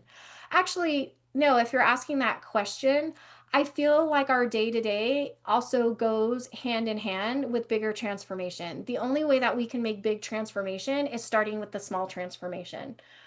So, to answer that question, I'm assuming it's a question, but even if it isn't, I'm going to just kind of elaborate on it. We have to, when we start recognizing even the small transformations, as even like the conversation that I had with the girl at the post office, the more that we practice and the more that we do that, the more that those big transformations can happen. We oftentimes think of big transformations as something like, it's like, boom, here it is. But I'm going to tell you, the boom, here it is just that aha moment. We have already started that transformation. It could be weeks, it could be months, it could be years prior to that. And remember, with the universal law of rhythm, everything happens in cycles. So even when we go through that alchemical transformation, the stages of it, that's still a cycle. So as we start to move through that, we are already moving through that cycle. So we need to understand that, like, where I am today, that transformation started honestly because I didn't turn this into an actual business until 6 years ago. So 6 years ago, I started that transformation, whatever that looked like: healing, learning business, figuring how to incorporate my psychology knowledge, my energy work, everything that I know, physics, all of that has led up to here. But I think that sometimes we think that in order that abundance is something that we have to, like, it's again that boom, we're in abundance. No, that's 6 years ago. My abundance for me was the first paying client that I ever had. And then more abundance came from the referrals that started to come from that. Then I really put myself out there through a website and people connecting me through the website. Those are how my abundance worked. So abundance, I don't feel, and this is my opinion, and you may have a totally different one. Abundance isn't bam, what is it that I have right here that's really big? The abundance is the big abundance. I'm going to say that when it turns into that boom is all this little stuff that happened during the small transformation that then led up to here. And remember, we aren't perfect. We go in and out of alignment all the time. We're human beings. That's what it is. But it's in the moments that we are out of alignment, if we can recognize that and learn what works for us to bring us back into alignment, that's part of that transformation, that alchemical process of really going through that transformation. Um, so with my spiritual gifts, if for those of you that may not know me on this call, I've I've had them since I was honestly since I was little. I've always had them. I didn't recognize them as spiritual gifts then, but in all reality, I think sometimes when we think about our spiritual gifts, we think, "Oh my gosh, how do I use my intuition? How do like I'm clairvoyant, I'm this, I'm that." You guys have always been using your spiritual gifts. It's just we live in a world where we have to kind of label them or like I'm going to say or put them in a box. Like I only am spiritual or using my gifts when I'm in this box. That's not true. If you go out in the real world and you open the door for a lady that maybe is carrying 50 million boxes, you just now used your spiritual gift. So you are the spiritual gift. Every single thing and fiber of your being that's about you is a spiritual gift. The beautiful thing is you get to choose a day to day how you want to use that. So it may be opening the door for the lady or holding that space for a healing session for someone. So, um, thank you, Natalie. Okay, I'm so glad that I can clarify that for you. Thank you for these really good questions. I really do appreciate them. And And I love it because it's pushing me to really like dig deep about my beliefs and how I feel about it. So thank you everyone for taking the time to listen and be supportive. And I hope that the information I'm giving you is also supportive in your journey. So um oh, thank you, Raymond. He says, I would not have missed this for all the tea in China. Big, huge thank you, Kelly. Love to everyone. Thank you, Raymond. Okay. So I'm going to answer this last question. And this last question again, I'm just going to repeat it. It says, you mentioned that using other spiritual tools or connecting with guides is secondary. Can you explain how they still play a role without becoming the main focus? Okay. This can sometimes be very controversial. Um, please just be open-minded. And so here we go. So I absolutely do believe in using tools. I love astrology. I'm going to say I really, really, really love human design. I love energy work. I love connecting with ancestors. I love playing on timelines. And I really, truly believe that they all are very powerful and helpful. But to me, and I'm going to tell you, and even the information that I have downloaded, these are meant to enhance our path, not to replace our inner authority of who we are. And sometimes we get caught up in the modality or who am I connecting with and forgetting that at the end of the day, who and what you're really connecting with is your soul. And if you want to take it further, it's you are connecting with source. The moment that we connect with our soul, we have that direct connection to source. So how does this play in with the Hermetic laws, right? So when you understand the Hermetic laws, you understand the universal mechanics that's behind everything, including why and how you use these tools to work for you. And instead of depending on them, we want to use them in collaboration. We want to use what we like us and them in collaboration. So Uh, so I don't believe that one modality is the only way. I believe that each step of the way we shift. Again, we're multidimensional. So what worked yesterday, maybe we need to shift to something else the next day. So I do believe that tools, and then I'll get into like the part of like the guides and the spirit guides and everything in a second. But I believe that these tools are so beautiful.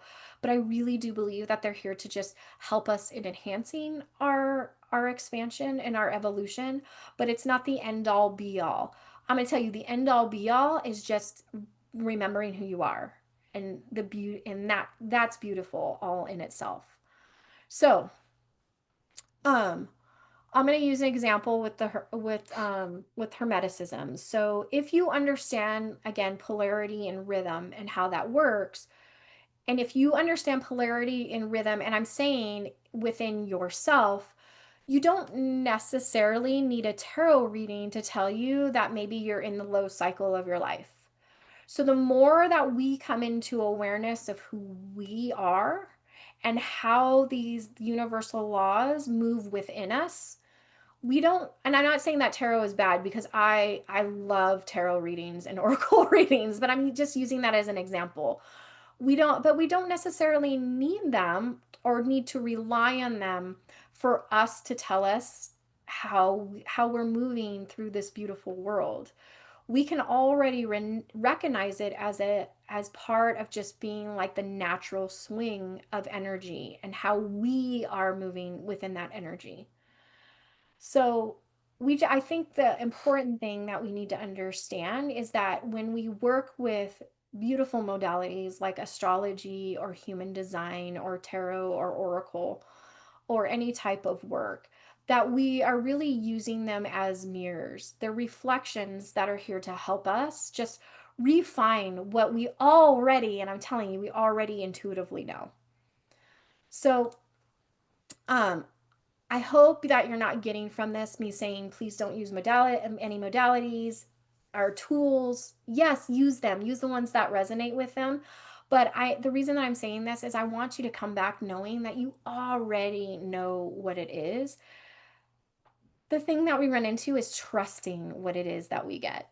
So I'm going to tell you, all of you, you all have it. And that's part of that remembrance of coming back to yourself. So now let's talk about like angels and guides. So many of us look, and I'm included, look to like our guides and our angels and our ancestors for help. They're really there as like, I call them my supportive team because they're there to help support us. And I think the word support is key in this, especially in this conversation, because they truly do respond most clearly when we're in alignment. And it's when we're in alignment, when we talk about being in alignment, we really are in alignment with that harmonic resonance, which the harmonic resonance is connected to the Hermetic principles, those universal laws. So when we are living out of harmony, these laws, when we're living out of when we are living in harmony with those laws, you'll notice like your channel gets a little noisy. We say things like my energy is off, and so we kind of start mistaking confusion as being guidance. So we want to always make sure that we're very clear, and remember that they're here to support.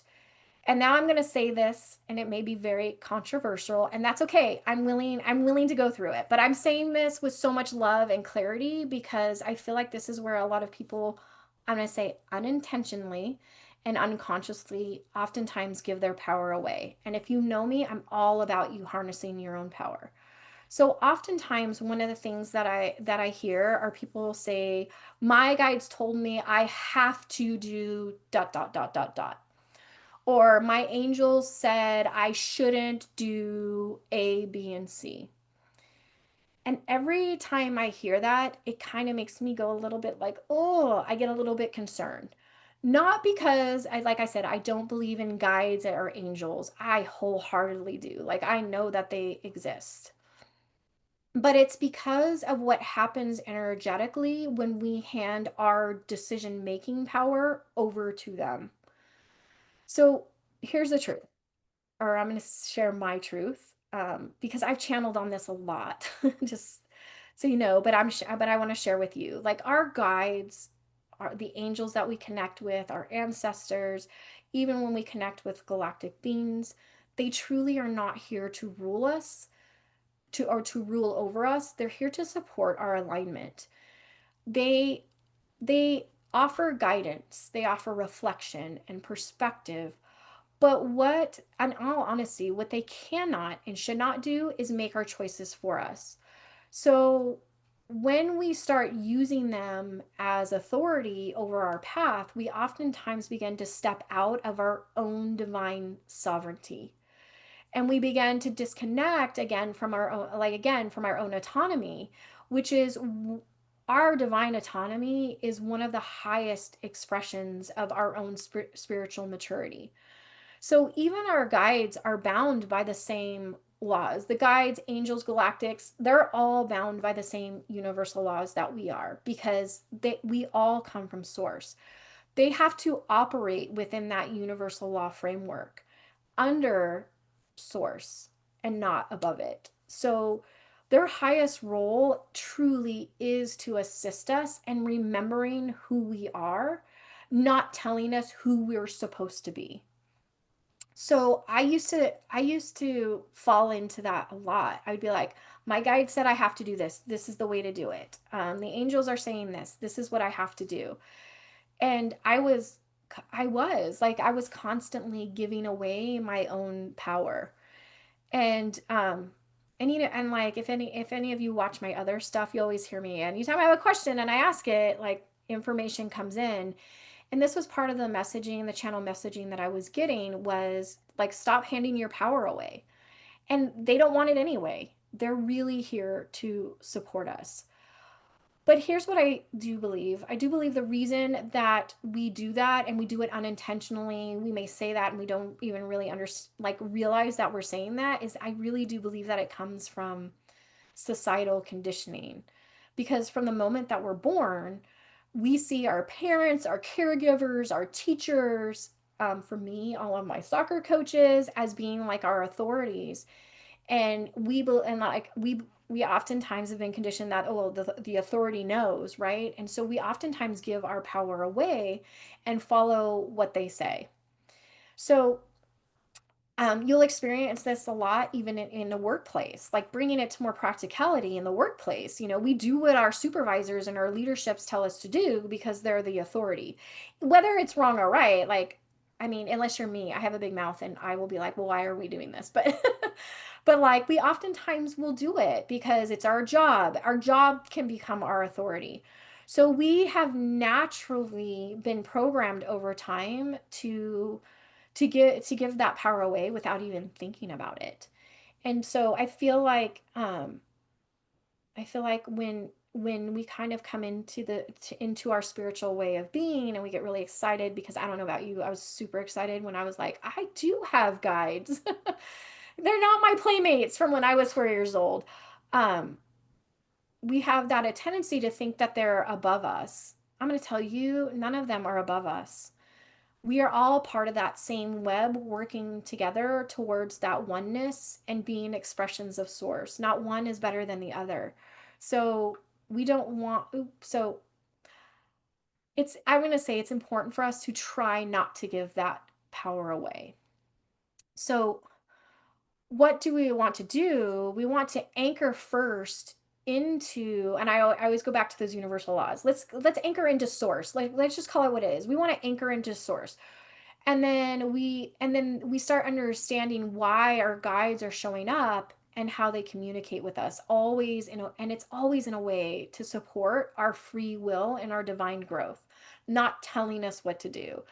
I always use the example of, like, when my guides show up, like when I get something that comes in about like a big download and my guides show up, they'll be like, I always feel like they're sitting there going, okay, like, how can we support you?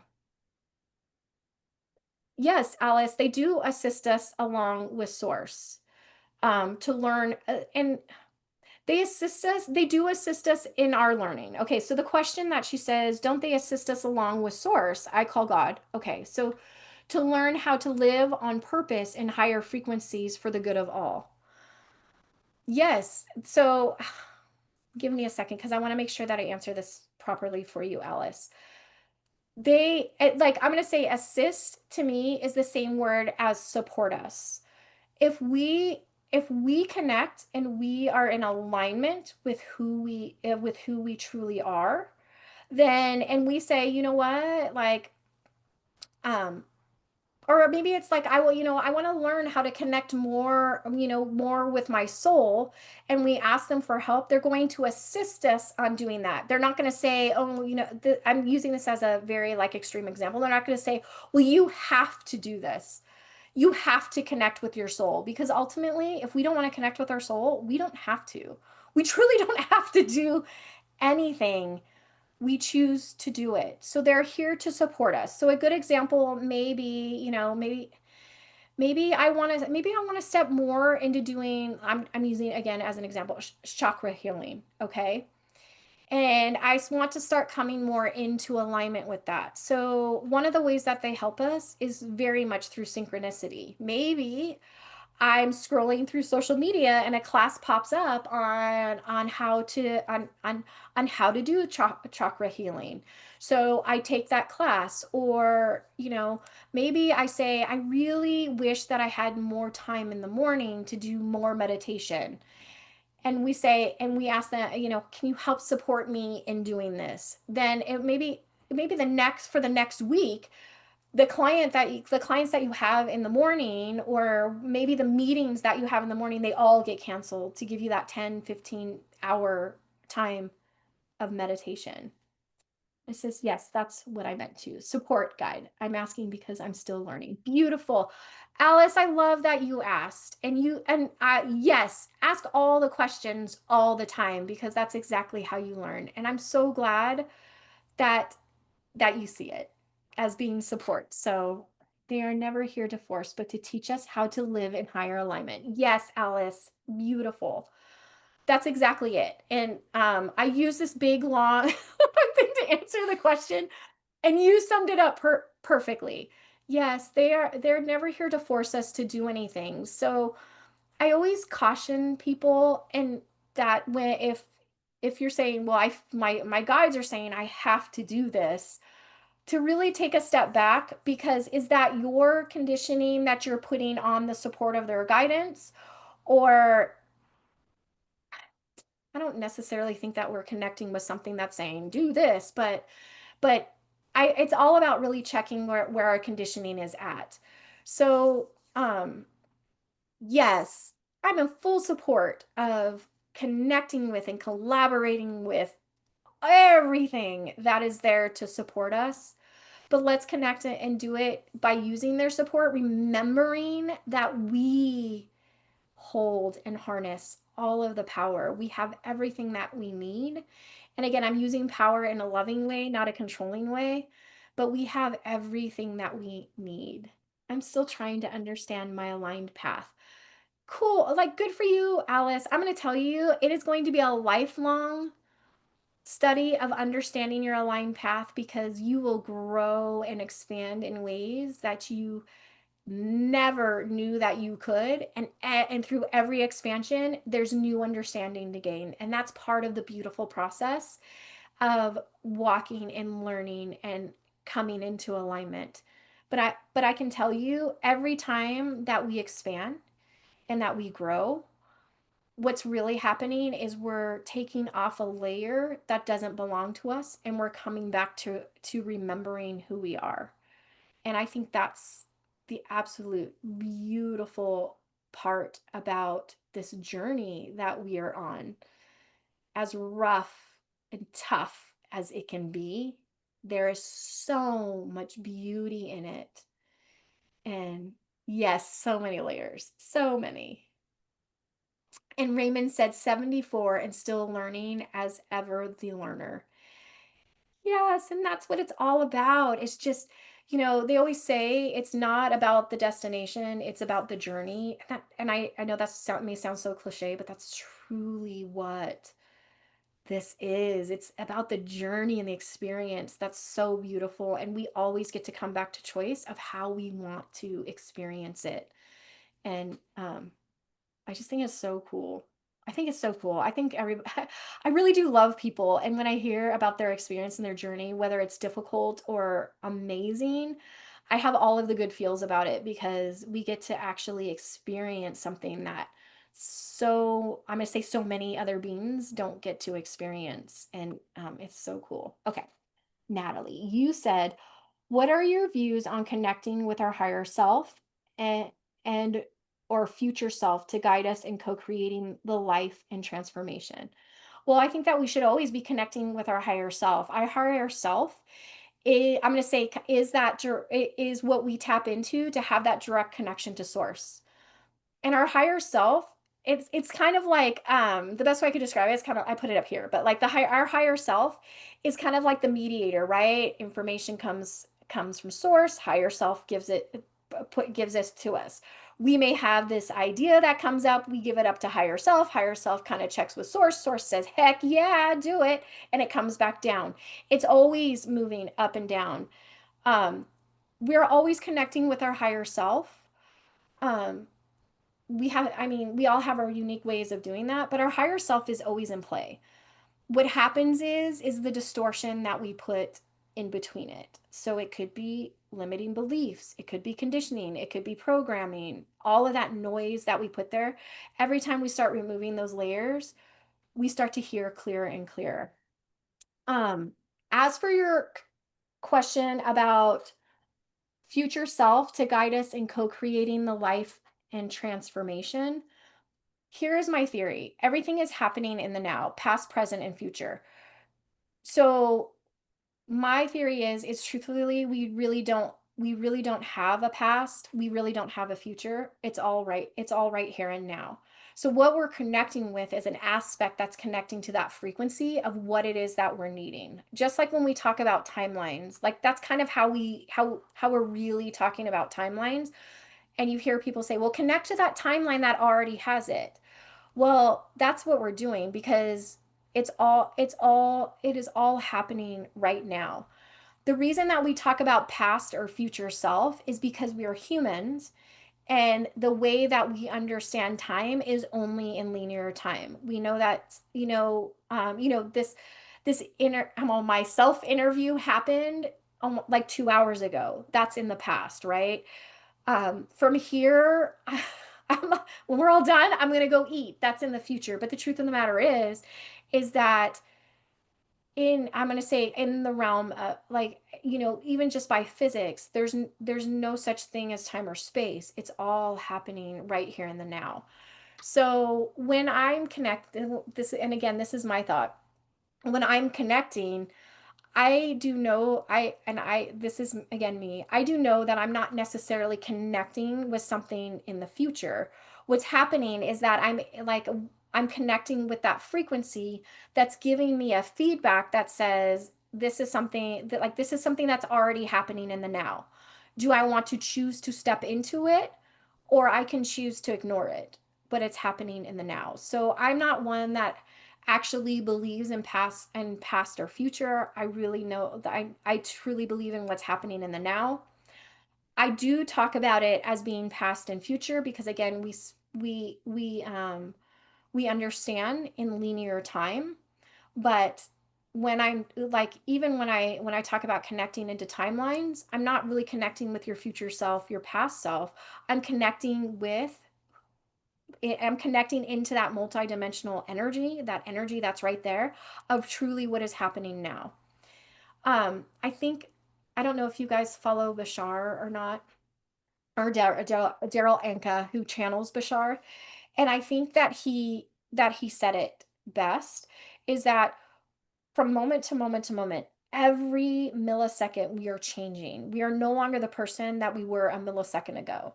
So every time that we're changing, we are technically stepping into that new timeline of what it is. So the moment that we step into that new timeline, would like in order for us to step into it, whether we want to or not, whatever our past actually has to change. If we're thinking linear time, our past has to change to correlate with that. So if that's the case, if I'm stepping into a new timeline, all of that is happening right here and now. Um, because there's just no other way. He talks about, even on his own planet, um, everything for them is happening in the here and now. Things move like this, or even faster than that, because it's all happening simultaneously, and there is no such thing as time or speed or space. So I don't know if I explained that very well. If you can look him up, he explains this piece really, really well. Um, Natalie, did that help you before I read Alice's comment? If it didn't, put it in there and I can elaborate. And then Alice said, I just heard something that said instead of searching for your purpose, you are meant to live on purpose. Then it will be attracted to us at the divine timing it was meant to be. I'm going to say 100%, Alice. We spend a lot of our time going, well, what is my purpose? Even when I ask, what is my purpose? What is my meaning? Even though I asked that question, I truly already knew. Our purpose and our meaning is to come here and be expressions of source. That is truly what our purpose is. Now, we can find those things that light our fire and that we're passionate about. And when we're passionate about it, we oftentimes equate it to us it being our purpose. Yes, that's true. If our purpose here is just to be and remember who we are. Very true. That's the right. That's the purpose. But realistically, whatever it is that we are doing in regards to action, it's just an expression of who we are. So I'll use the example. Um, I have a huge humanitarian heart. And I just love, I'm just gonna say it. So I was out and about and I ran into these people that have a rescue. In the state of Arizona, cats and dogs that have the neurological disorder, it's called cerebellar hypoplasia. Basically, in simple terms, it's called wobbly cat syndrome or wobbly dog syndrome, okay? And it does not take away from their life or who they are. They're just, the way that they walk and their movement is it's just neurologically not in order. It makes them really wobbly. So I run into this girl who has a rescue and I'm talking to her and I'm thinking, "Oh, I think that what I want to do is I want to volunteer." Volunteering and doing those jobs, um, and doing that is part of who I am. I love to give and I love to support. That is just who I am. How I give and how I support is an expression of that purpose. Like my soul, we're all heart space. We're all here. And so how I do that becomes the expression. And then I say, my purpose is to give back, right? Well, that's my expression of it.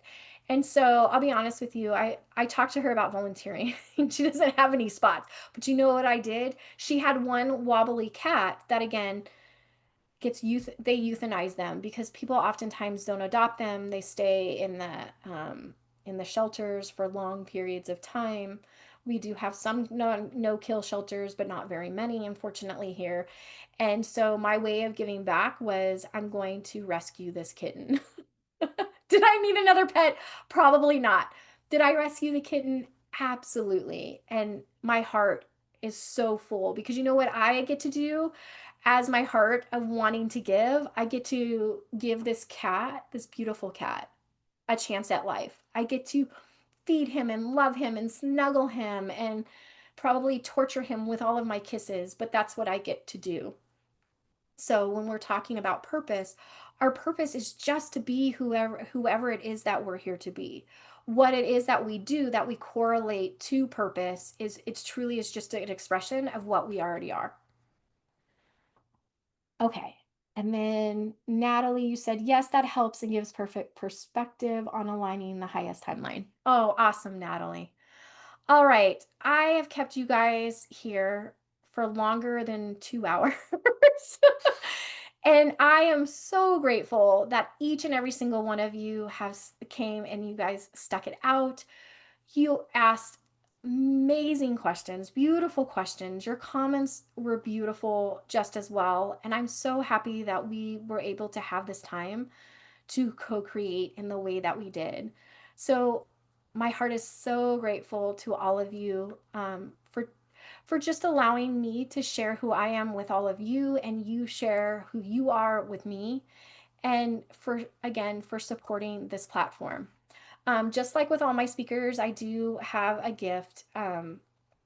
If you want to learn more or want to, if you are interested in this and you want to learn more, clearly you you guys can see this is such my passion.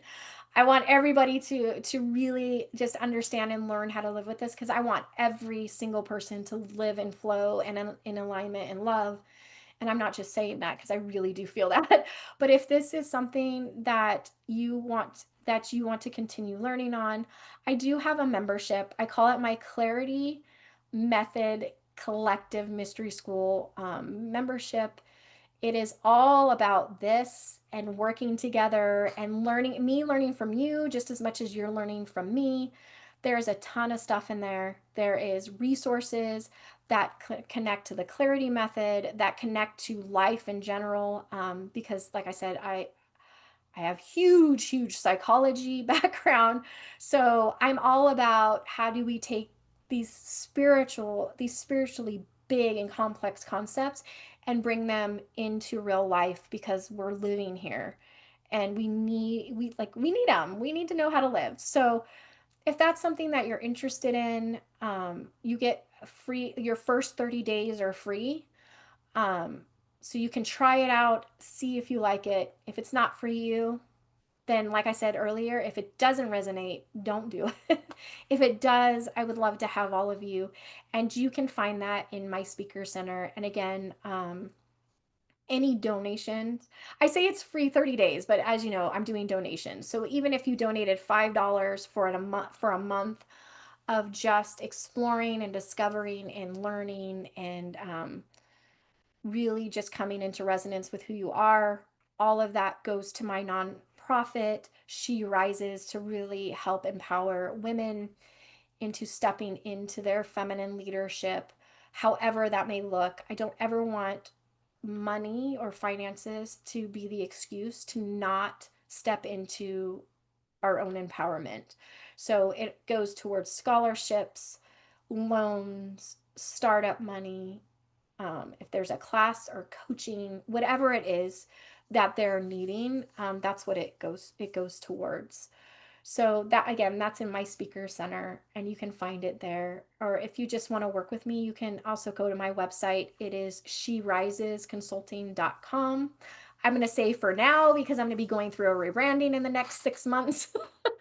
But it's all there for you. So and also too, I really loved doing the workshop after I got over my fear of not being good enough. I really loved doing it. So I'm going to be doing more workshops. So as members, you get free access to any workshop, masterclass, anything that I do. So that's my gift to you, to you, and for the foundation. So okay. Um, Oh, thank you, Jen. Jen said, thank you, Kelly, for your openness. Thank you, Jen. I appreciate you seeing that. I try to be as transparent as possible. I'm not perfect, but I try to be as transparent as possible. So thank you for seeing that in me. Raymond, I love all your orange hearts. Thank you so much. And then Alice, you said this was an amazing, inspiring conversation. I love how you reply to others. You're truly passionate at what you do, it seems. Thank you, Alice. I really am. And thank you again for truly, truly seeing me and seeing my passion. So thank you so much. Okay, so a huge, huge thank you to all of you that showed up. And oh, I love the conversation that we had and the way that we interacted. I'm going to tell you, it made my entire day. I am like floating on cloud nine just because I was able to just share this space with you and just co-create with you. All of your energy is so beautiful. So a huge thank you to all of you. And then a huge thank you to everyone that catches the replay later. I hope they all stick with it because we talked about and shared some really good stuff in here, all of us. So I love all of you. So much love from my heart to yours, everyone. Have a great rest of your day and come back Friday. We will have a speaker, an actual interviewee that will be here, and you get to learn more amazing, amazing, and incredible stuff. So I love each and every one of you. So much love, everyone, and enjoy the rest of your day, your evening, whatever it is, wherever you're at. So bye, everyone. And until next time, I'll see you guys on Friday. Okay. Bye, everyone.